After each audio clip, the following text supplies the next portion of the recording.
You might have heard that live shopping is exploding. And I have to tell you, I have been on Whatnot for a couple of weeks now, and I see why it is. Now, Whatnot is my sponsor, and they are the reason I got on the platform and checked it out. I'm glad they did. They made it easy for me. I'm going to make it easy for you. I love it. Whatnot is where you get great products without paying full price. It's that simple. I'm hooked on their live shows, too. You got to see them. They're so much fun. And I see why Whatnot has climbed to the top of the App Store. And listen, if you're selling online, or maybe you have a storefront and you're hoping people will find your listing or maybe walk in your store, Whatnot flips that, because on Whatnot, you go live and you sell directly to people in real time. And I may admit, although you didn't hear from me, I may have picked up a couple of power tools or so in the past couple of days. I'm just saying. Whatnot, it's the largest dedicated live shopping platform with beauty, collectibles, electronics, luxury, fashion, even cookies, and anyone can sell. In fact, people who sell on Whatnot sell 10 times as much as any other major marketplace. That's because you're not just listing products, you're building real connections with buyers. So whether you're shopping or you're selling, download the Whatnot app today and get free shipping on your first order. Just search WHATNOT, Whatnot, in the App Store and start scoring amazing deals. So I was whining to my wife the other day, said, I need new glasses. And she said, well, get some.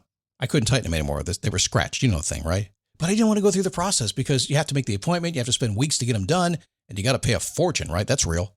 But I did. I spent $500 on frames and glasses, and that was cheap. And then I ordered a pair from my sponsor, Zenni Optical, for $70. Zenni is an online eyewear shop, prescription glasses, sunglasses, blue light lenses, starting at under $30. You go to Zenni.com, you pick a frame, upload your prescription, and they ship it to your door. No appointment, no store, no upsell at the counter. And by the way, if you are saying, do I really need new glasses, or do I have to put up with one pair to do everything I need to do for the next 2 years? No, you can get what you want starting at under $30. And if you've never bought glasses online, don't worry about it. I haven't either. Zenni has a virtual try-on so you can see exactly how the frame looks before you commit to buying them, with no salesman looking at you saying, those look good, but these expensive ones would look better. No, you don't get that. I'm excited. I can't wait to get my Zenni glasses and tell you more about them. If your glasses are overdue for a refresh, now's the time. Go to Zenni.com/podcast and use the code podcast15 for 15% off your first order. The styles sell out, so don't sit on it. That's ZENNI.com/podcast. Promo code podcast15.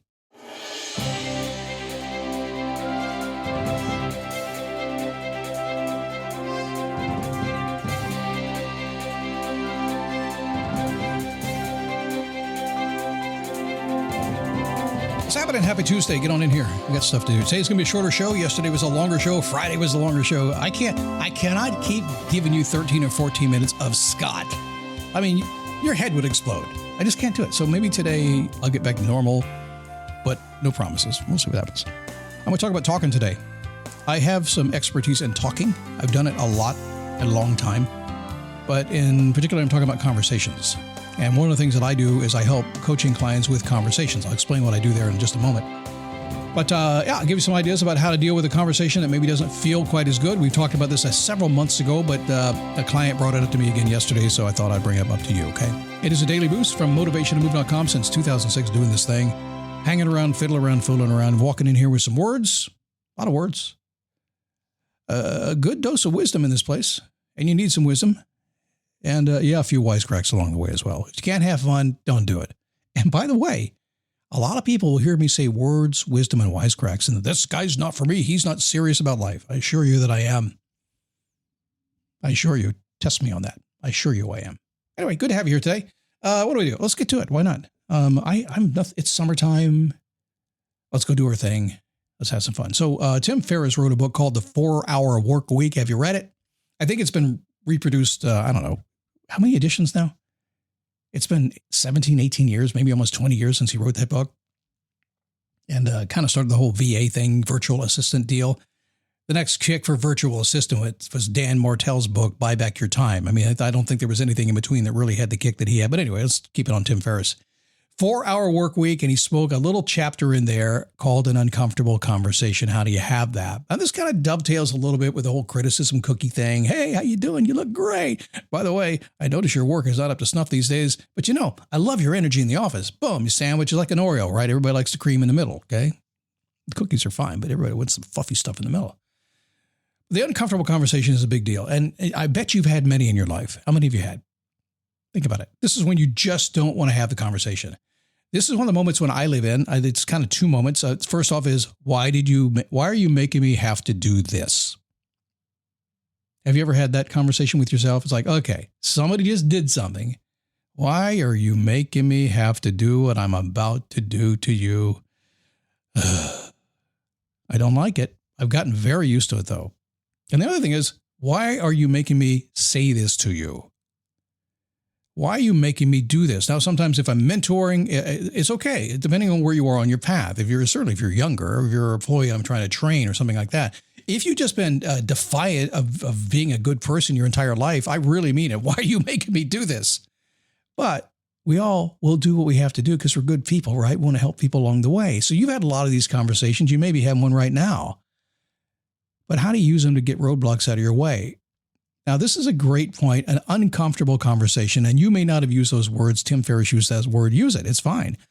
Because it'll take away kind of the weight of what you're about ready to do. Oh, man, I got to talk to my boss. Got to talk to my kid. This is not going right. What am I going to say? Just accept it's an uncomfortable conversation. Put a label on it. And go, all right, I'll put big boy pants on. I still got some. Go out there and do something that I don't want to do, but it's got to be done. So it's the elephant in the room, right? I mean, I found this to be, in almost all cases, by the way, having tens of thousands of conversations over the past 20 years, it's never an unknown. Whatever you're going to talk about is never an unknown. It's never a surprise to the person you're going to talk to, ever. They've seen it coming and they wondered why you've taken so long to say something, right? Agree? Hang on, let's be motivational. Yes or yes? Uncomfortable conversations, everybody knows they're needed. It needs to be said. It needs to be done. And then everybody freaks out and goes crazy, get on social media watching this. Oh my God, I can't believe he did that.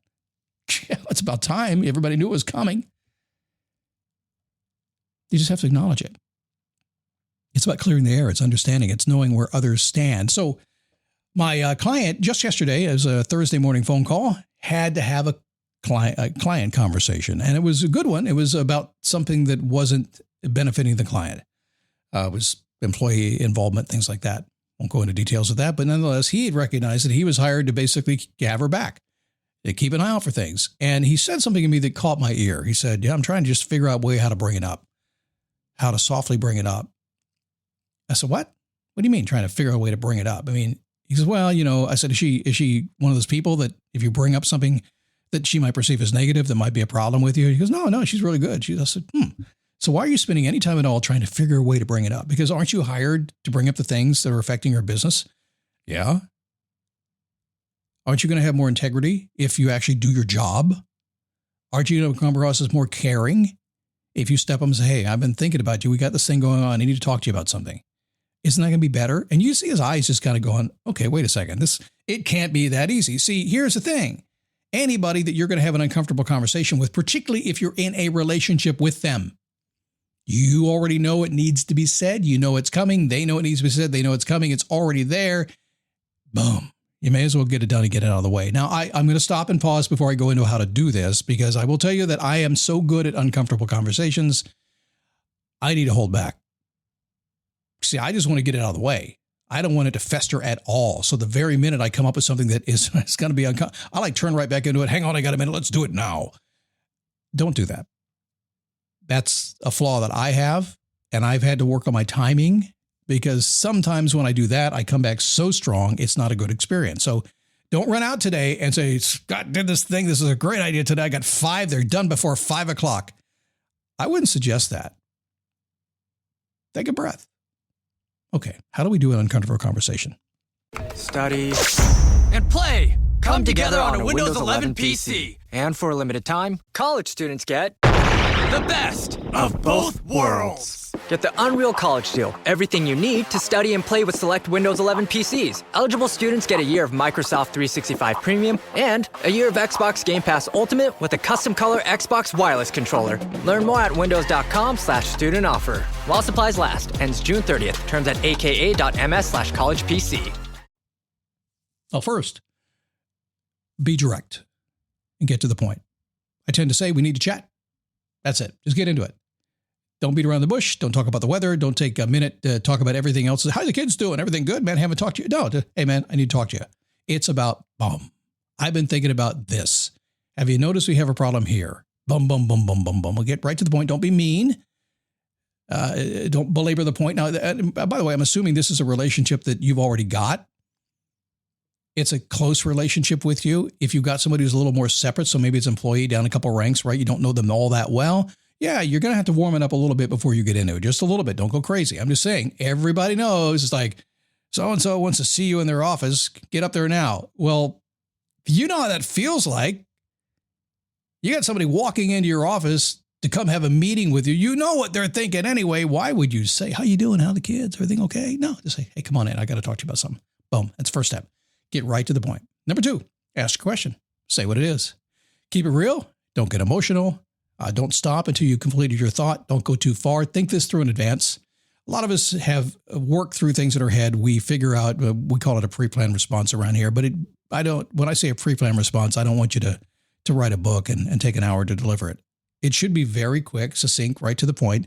Should be, almost neutral. It doesn't need to be positive or negative, just neutral. This is what's going on. Let's take care of it. Think about a doctor. Think about an attorney.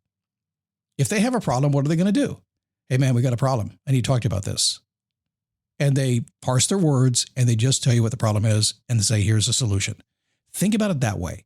Don't get emotional. Oh, man, Scott. It's more fun to get emotional. I know it is. But sometimes it's not. You got to admit. Okay, step number 3. Once you've said what's on your mind, ask for some feedback. Just ask for some feedback. Because what's happened is you've released so much weight. There's kind of a collective, if it's a good solution, it's like, man, it wasn't as bad as I thought it was going to be. That's awesome. If it's a bad solution, it's like, well, at least we can go take care of it now. I've had uncomfortable conversations where people have fired me. It's like, I didn't want to be here anyway. It's been a long time since somebody fired me. And I've also had uncomfortable conversations that I've had to fire somebody else. And it's always difficult to do it. But every time I do it, I get done going, thank goodness, I just took care of that. It's crazy. So rather than call it an uncomfortable conversation, I renamed it a ways back. I call it an uncomfortable confirmation. Basically just confirming that this is where we are. This is what's going on. I'm aware of it. You're aware of it. It can't stay this way. We need to change something about it. We're confirming to each other we know where we stand. Let's begin to rebuild a relationship or rebuild a process, whatever it needs to be. You'll feel so much better about yourself and what's going on around you, and you won't have that feeling of being stuck anymore. Is it fun? Well, like I said, I actually have fun with it because I bounce into it too fast. So I think the freedom of not being trapped by it is absolutely fun, but certainly have some empathy for the person you're dealing with. That goes a long way. I want to talk about tomorrow. I don't know. I have no idea. It's a pretty good show, though. Hey, go to motivationtomove.com. You'll find stuff about me there. You can join my coaching group if you want to. All kinds of cool stuff. We'll talk more about that maybe after the 4th of July. In the meantime, have a good day. I'll see you tomorrow right here on The Daily Boost.